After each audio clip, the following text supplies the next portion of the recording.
On the previous album, Post-Plague, Odonis warned us of the grave threats that technological dependency poses to the human condition. Now, a year later, they provide a despairing update: the robots have won.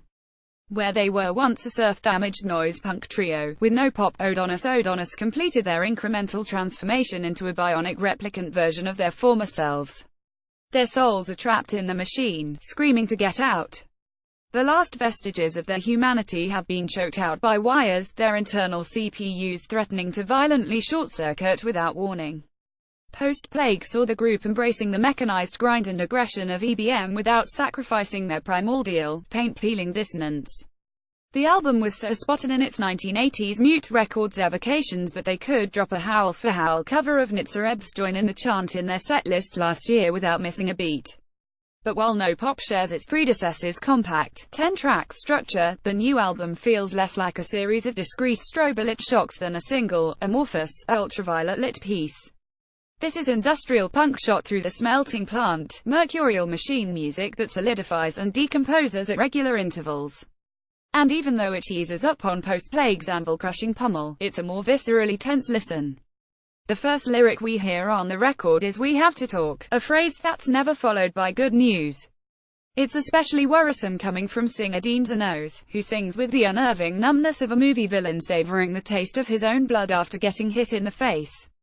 The steampipe synths and stalking beat that accompany those words on Check My Profile only amplify the sense of doom once the queasy, contorted throb of Nasty Boy gets overwhelmed by piercing synth oscillations. Odonis effectively resemble a biohazard lab entering meltdown mode.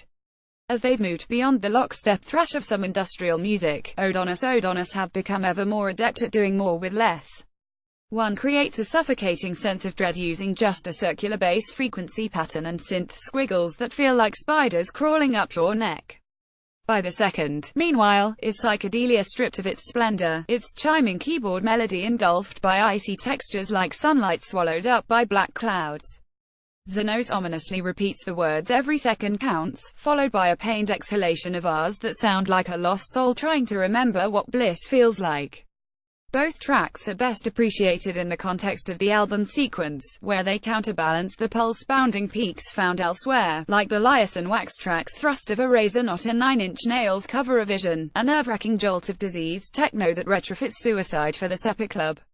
It's fortuitous that No Pop arrived the same month as Blade Runner 2049. Like the world of Ridley Scott's epic sequel, this album is an immersive, disorienting display of technological precision and toxic atmosphere. You could say its mood is apocalyptic, but the images it conjures are less scorched earth ruin, more classic claustrophobia. Congratulations, you avoided getting wiped out in World War III. Now you get to spend the rest of your life trapped in a subterranean shelter with flickering fluorescent lights that will slowly drive you crazy.